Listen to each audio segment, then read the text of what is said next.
Olá pessoal, hoje a gente vai falar sobre o Poder Executivo e especificamente sobre o que muito frequentemente se chama de presidencialismo de coalizão, que é um pouco a forma como o presidencialismo tem funcionado no Brasil.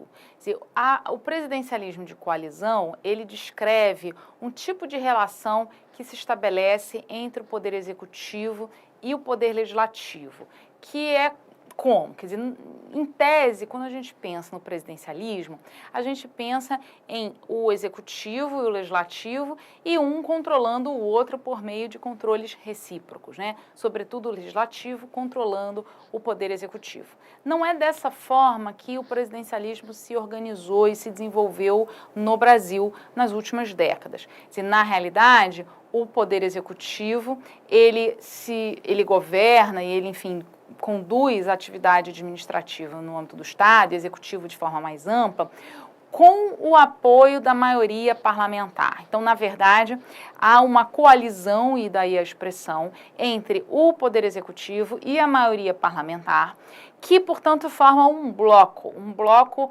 majoritário, que governa. Qual é o problema disso? Do ponto de vista da governabilidade, em tese, não tem problema nenhum. O problema é que, em geral, esse apoio que a maioria parlamentar confere ao Poder Executivo, ele é assegurado por meio de uma série de mecanismos, por uma série de poderes e de competências que o Poder Executivo tem, e não propriamente por um apoio ao projeto de governo, né? Então, isso aqui traz uma certa perplexidade, porque há, na verdade, uma concentração de poderes muito grande no Poder Executivo que coopta, digamos assim, ou talvez capta melhor, o apoio da maioria parlamentar de uma forma um pouco independente do tema. É claro que isso há limite, mas um pouco com menos relação com qual é o tema, com o projeto de governo, do que propriamente com uma relação de dependência que o Legislativo tem em relação ao Poder Executivo. Então, vamos destacar aqui dois aspectos. Por que o Poder Executivo no Brasil consegue fazer isso? Na verdade, porque ele tem uma quantidade muito grande de poder.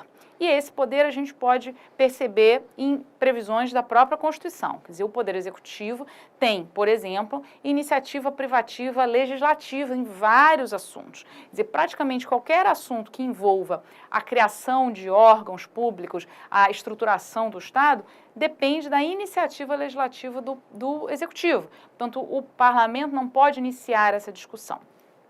Além disso, o Poder Executivo tem a competência para editar medidas provisórias, então, e submetê-las ao Congresso Nacional. Há um prazo para o exame das medidas provisórias, prazo que, se não for observado, gera o trancamento da pauta do Legislativo. Então, além do Poder Executivo ter a iniciativa privativa em relação a alguns assuntos, por meio das medidas provisórias, frequentemente o Poder Executivo também define a pauta do Poder Legislativo. Quer dizer, o Poder Legislativo não pode deliberar aquilo que ele acha melhor, ele vai ter que deliberar aquilo que é encaminhado pelo Poder Executivo.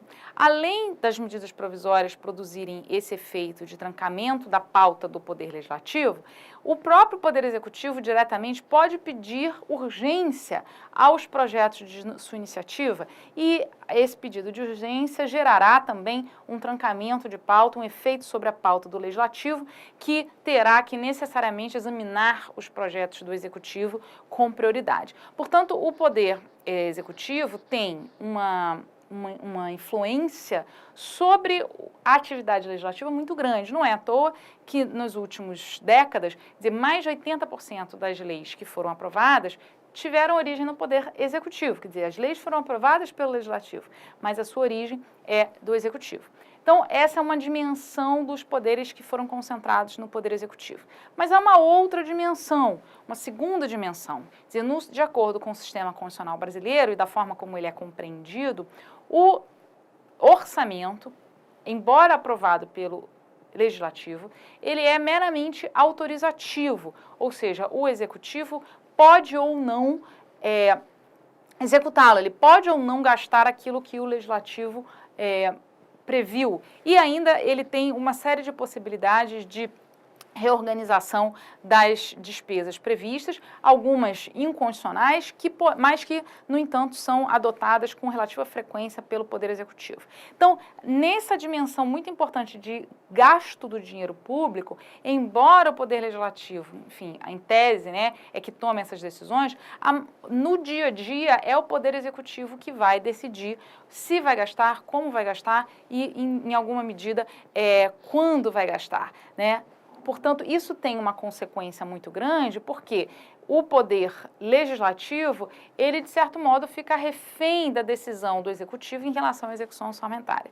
E existe também uma terceira dimensão do poder do executivo, que é a quantidade enorme que existe no Estado brasileiro de cargos em comissão no âmbito do poder executivo. Quer dizer, não só na administração direta, mas também na administração indireta. E, portanto, esse é um poder que o executivo tem muito grande de nomear pessoas, né?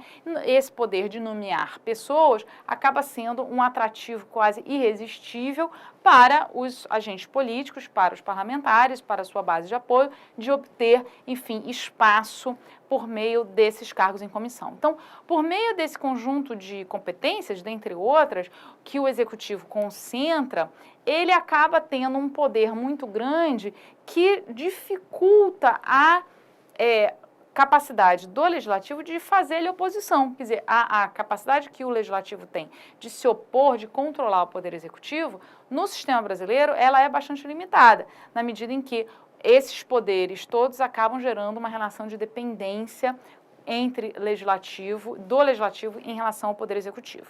Bom, há ainda uma última questão que é importante a gente compreender, que é o impacto que isso tem. Bom, se a maior parte do parlamento, se a maioria parlamentar, ela apoia, ela forma um bloco, uma coalizão com o Poder Executivo, quem está controlando quem aqui nesse sistema de separação de poderes? Bom, é claro que existe o judiciário, existem outros agentes, hoje em dia, quer dizer, que até a doutrina vai chamar de players de veto players, como o Ministério Público, como em alguma medida os tribunais de contas, enfim, mas na relação entre Executivo e Legislativo, a forma como se desenhou o presidencialismo de coalizão, a minoria parlamentar, ou seja, a bancada minoritária, é que vai desempenhar esse papel de agente de controle sobre o bloco majoritário, não exatamente ou não apenas sobre o Poder Executivo, mas sobre esse bloco todo, composto pelo Executivo e pela maioria parlamentar. Daí a importância da discussão hoje em dia acerca das prerrogativas das minorias parlamentares. E o Supremo Tribunal Federal tem proferido algumas decisões justamente para reforçar o papel, as competências da minoria parlamentar, de modo que ela possa exercitar o seu papel de controladora. É claro que a minoria não vai se transformar em maioria, quer dizer, a maioria que vai governar, mas o papel de controle é fundamental num sistema de separação de poderes. Então, o Supremo Tribunal Federal, por exemplo, entendeu, em relação às comissões parlamentares de inquérito, que a maioria parlamentar não pode inviabilizar o funcionamento de uma comissão parlamentar de inquérito, de uma CPI, que a minoria tenha conseguido aprovar por meio, por exemplo, da não indicação de membros para essa CPI. Então, o Supremo Tribunal Federal disse, a maioria não pode fazer isso. Se a maioria não indicar os membros, a gente vai indicar obrigatoriamente, porque a CPI é uma ferramenta de controle que integra esse conjunto de competências da minoria parlamentar para que ela exercite esse controle sobre o bloco majoritário. Então, o presidencialismo de coalizão, ele acaba tendo essas características que, enfim, tornam a relação entre executivo e legislativo um pouco diferente da teoria geral do presidencialismo, dando um destaque muito importante, na verdade, à relação entre a minoria parlamentar e o bloco majoritário. Muito obrigada.